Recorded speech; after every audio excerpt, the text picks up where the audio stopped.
নমস্কার বন্ধুরা, কেমন আছো তোমরা সবাই? আশা করি তোমরা সবাই ভালো আছো, সুস্থ আছো। আজ আমি চলে এসেছি একটা নিরামিষ রেসিপি নিয়ে তোমাদের সঙ্গে শেয়ার করতে। আজকের রেসিপি সয়াবিনের মুইঠা। এই সয়াবিনের মুইঠা বানানোর জন্য প্রথমেই আমি এখানে নিয়েছি জল একটু ফুটে উঠেছে, তার মধ্যে দিয়ে দেবো নুন, আর এখন দিয়ে দেবো 100 গ্রাম মতো সয়াবিন দিয়ে 2 থেকে 3 মিনিট সিদ্ধ করে নেওয়ার পর সয়াবিনটা যখন বড় বড় হয়েছে বুঝতে হবে সয়াবিনটা সিদ্ধ হয়ে গেছে। এবার সয়াবিনটাকে ঠান্ডা জল দিয়ে ধুয়ে সয়াবিন থেকে জল বেশ ভালো করে চিপড়ে নিংড়ে নিতে হবে। এখনও দেখো একটুখানি জল আছে, আমি এরকম চিপড়ে মিক্সির মধ্যে দিচ্ছি। মিক্সিতে একটু গ্রাইন্ড করে নেব, তার জন্য সয়াবিনটা আমি মিক্সিতে গ্রাইন্ড করে নিয়েছি। এবার একটা বাটিতে সয়াবিনটা আমি নামিয়ে নেব।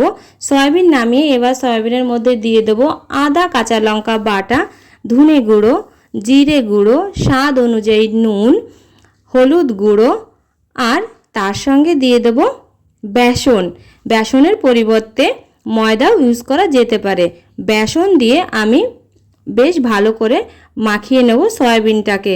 বুঝতে হবে সয়াবিনটা হাতের মুঠিতে মানে মুইঠা হবে সেরকম, যে বেসনটা এখানে বেন্ডিংয়ের কাজ করবে। বেসন দিয়ে মাখিয়ে নিয়েছি। এবার দেখো হাতের মুঠিতে কিছুটা সয়াবিন নিয়ে আমি এইভাবে মুইঠা বানাচ্ছি। যেহেতু মুইঠা তো সেটা তো মুঠেই হবে, হাতের মুঠেই হবে। তো এইভাবে আমি সবগুলো মুইঠা বানিয়ে নিয়েছি। অন্যদিকে কড়াই হয়ে গেছে গরম। কড়াইতে আমি দিয়ে দিলাম পরিমাণ মতো সর্ষের তেলটা বেশ ভালো গরম হয়ে গেলে এবার দিয়ে দেবো কেটে রাখা আলুগুলো আমি কেটে বেশ ভালো করে ধুয়ে নিয়েছি। আর এবার আমি আলুগুলো লম্বা লম্বা করে কেটেছি, কারণ মুইঠাও লম্বা লম্বা, আলুতেই লম্বা লম্বা। আলুতে নুন হলুদ দিয়ে বেশ ভালো করে ভেজে নেব 4 থেকে 5 মিনিট সময় ধরে।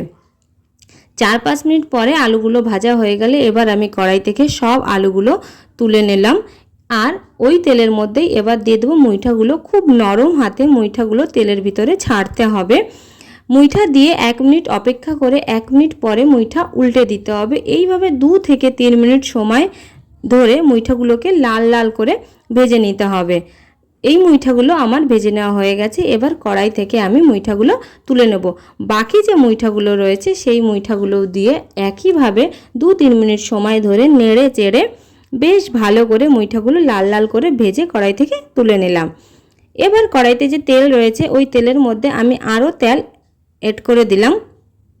দেব ফোড়নে দিলাম একটা ছোট এলাচ, দারচিনির টুকরো, তেজপাতা, তার সঙ্গে দেব কিছুটা জিরে, আর দেব একটুখানি চিনিটা এখানে টেস্টের ব্যালেন্সের জন্য দিলাম। সব কিছু আমি 15 থেকে 20 সেকেন্ড ধরে নেড়ে চেড়ে নিয়ে এবার একটা মিডিয়াম সাইজের টমেটো আমি কেটে দিয়ে দিলাম। টমেটো দিয়ে এবার দিয়ে দেবো আদা কাঁচা লঙ্কা বাটা দিয়ে কিছুক্ষণ নেড়ে চেড়ে নেওয়ার পর এবার দিয়ে দেবো নুন হলুদ দিয়ে হালকা করে নেড়ে চেড়ে নিয়ে এবার দিয়ে দেবো বেটে রাখা জিরে আর ধনে বাটা। আমি এখানে বাটা মশলা ইউজ করেছি, জিরে ধনে আমি শিলে বেটে নিয়েছি। তার সঙ্গে একটুখানি জলও দিয়ে দিলাম। জল দিয়ে এবার 2-3 মিনিট ধরে মশলাটাকে বেশ ভালো করে কষিয়ে নিতে হবে। কষিয়ে নেওয়ার পরে এবার দিয়ে দেবো শুকনো লঙ্কার গুঁড়ো। আমি যেহেতু কাঁচা লঙ্কায় বেটে দিয়েছি, শুকনো লঙ্কার গুঁড়ো দিয়ে আরও 2 থেকে 3 মিনিট কষিয়ে নিয়ে এবার ভেজে রাখা আলুগুলো আমি দিয়ে দেবো মশলার মধ্যে। মশলা কষানোর সঙ্গে সঙ্গে আলুগুলো কষানো হয়ে যাবে আর আলুটা বেশ ভালো করে সিদ্ধ করাও হয়ে যাবে। 4 থেকে 5 মিনিট সময় ধরে আমি আলু মশলার সঙ্গে বেশ ভালো করে কষিয়ে নিয়েছি। 4-5 মিনিট পরে এবার আমি দিয়ে দেবো উষ্ণ গরম জল দিয়ে রান্না করে নেব 5 থেকে 6 মিনিট। তরকারি দেখো ফুটতে আরম্ভ করেছে। 5-6 মিনিট রান্না করে নেওয়ার পর এবার দিয়ে দেবো ভেজে রাখা মুইঠা দিয়ে কিন্তু অনেকক্ষণ রান্না করা যাবে না, ওর জন্যে মুইঠা দিয়ে আমি আর 2 থেকে 3 মিনিট রান্না করব। 2-3 মিনিট রান্না করে নেওয়া আমার হয়ে গেছে।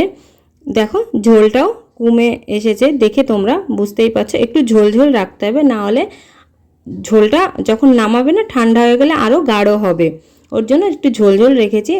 লাস্টে দিয়ে দিলাম গুঁড়ো গরম মশলা দিয়ে নেড়ে চেড়ে এবার দিয়ে দেবো ঘি। নিরামিষ রান্নায় যে কোনো নিরামিষ রান্নায় ঘি আর গরম মশলা দিলে তার টেস্টটাই আলাদা হয়, খেতে কিন্তু বেশ ভালো লাগে। এবার গ্যাস অফ করে স্ট্যান্ডিং টাইমে রেখে দেবো 2 মিনিটের জন্য। 2 মিনিট পরে ঢাকনা খুললেই রেডি হয়ে গেল সয়াবিনের মুইঠা।